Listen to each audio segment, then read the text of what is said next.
বিসমিল্লাহির রহমানির রহিম। দূরের এবং কাছের সুপ্রিয় দর্শক, যে যেখান থেকে দেখছেন আমার ভিডিও, সবাইকে রিনিস কিচেনে স্বাগত। বগুড়া থেকে আমি রিনিস কিচেন থেকে বলছি। আসসালামু আলাইকুম। আজকে আমি মাছের মাথা দিয়ে মুগ ডালের এই রেসিপিটা শেয়ার করব। আমার রেসিপিতে অনেক মজার একটা রান্না, এটা আশা করি ভালো লাগবে। তো আমি রান্নায় যাচ্ছি। এখানে আমি এক পট এরকম মুগের ডাল নিয়েছি আর 4টা মাছের মাথা নিয়েছি। মাছের মাথা দিয়ে ডালটা আমি রান্না করব এবং আপনাদের সাথে শেয়ার করব। প্রথমে আমি শুকনো একটি প্যানে ডালগুলো একটু হালকা টেলে নেব। মিডিয়াম টু লো হিটে এভাবে নেড়েচেড়ে, অনবরত নেড়েচেড়ে ডালটা টালতে হবে,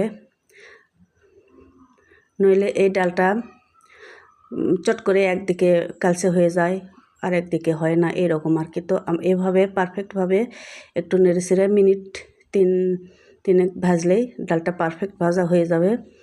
আর পোড়া পোড়া হলে ডালের স্বাদটা নষ্ট হয়ে যাবে, খেতে ভালো লাগবে না। তো এই পর্যায়ে গরম অবস্থায় আমি পানি দিয়ে এখানে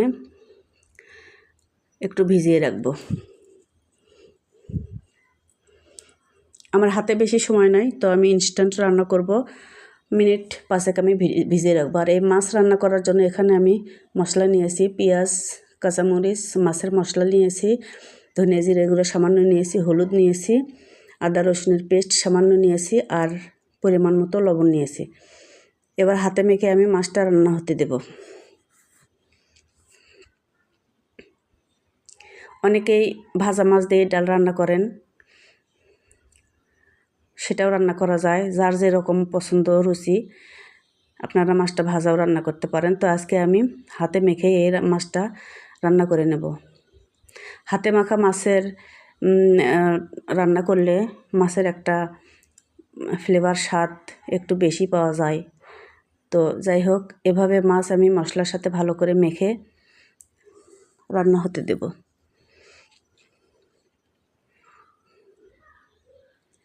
যে কোনো মাছ দিয়ে এই রান্নাটা করা যায়। আপনাদের হাতের কাছে যে যেরকম বড় মাছ, ছোট মাছ কিংবা মাছ ভেঙে দিয়েও এই রান্নাটা করা যায়। যাই হোক, আমি মাছটা এখানে রান্না হতে দিলাম আর এই পাশে আমি ডাল রান্না করে নেব।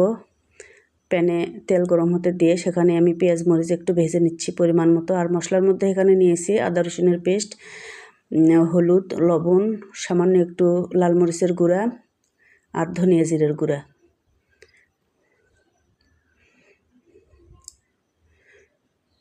সবগুলো মশলা আমি পেঁয়াজ মরিচের সাথে একটু ভেজে নেব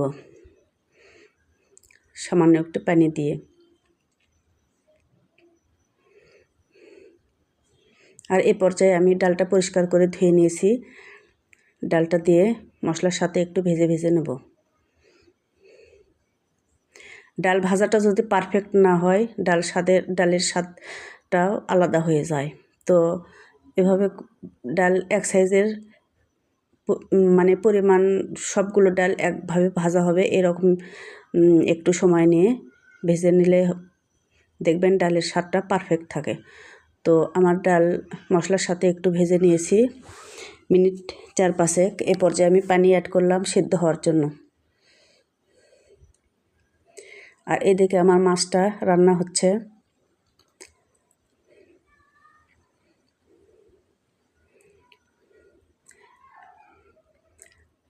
আমি ফিরলাম 7 থেকে 8 মিনিট পরে। এর মাঝখানে আমি অফ ক্যামেরায় আবার একটু পানি অ্যাড করেছিলাম। তো আমার ডালটা সেদ্ধ হয়েছে। ডালগুলো আস্ত থাকবে কিন্তু সিদ্ধ হয়ে যাবে, সিদ্ধ হয়ে সফট হয়ে যাবে আর আস্ত আস্ত থাকবে, এরকম খেতেই ভালো লাগে মুগের ডালটা। আর আমার মাছ রান্নাটা এদিকে হয়ে গেছে। এ পর্যায়ে আমি ডালের মতো মাছগুলো অ্যাড করে দেব। আর কড়াইটা ধুয়ে আর একটু গরম পানিও আমি অ্যাড করব। এই পানিতেই আমার রান্নাটা শেষ করব।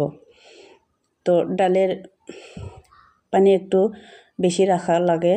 তো যাই হোক, এদিকে আমি বাগার দেব। ডালে চড়া করে একটা বাগার দিলে খেতে অনেক স্বাদ হয়। বাগারের জন্য আমি পরিমাণ মতো তেল নিয়ে নিলাম।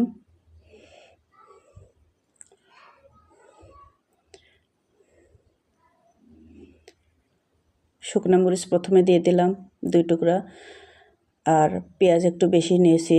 পেঁয়াজ, তেজপাতা, রসুন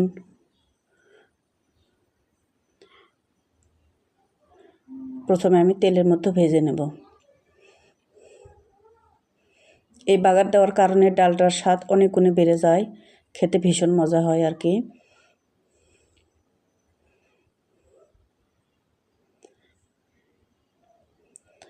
এভাবে একটু ভাজা হয়ে আসলে 1 চামচ আমি জিরা দিচ্ছি, রেগুলার জিরা যেটা ইউজ করা হয়। জিরাটা ফুটে আসলে আর বাগারগুলো একটু ব্রাউন কালার হয়ে আসলে, একেবারে পোড়া পোড়া করলে আবার ভালো লাগবে না, এরকম ব্রাউনিশ কালার হয়ে আসলে ডালের মধ্যে বাগারগুলো অ্যাড করে দেব। এই পর্যায়ে অনেক ভালো একটা ফ্লেভার পাওয়া যায় রান্নার থেকে। যখন রান্না করছিলাম ভীষণ ভালো একটা ফ্লেভার এসছিল। তো ভিউয়ার্স, আমার রান্না কমপ্লিট পরিবেশনের জন্য। সবাই ভালো থাকুন।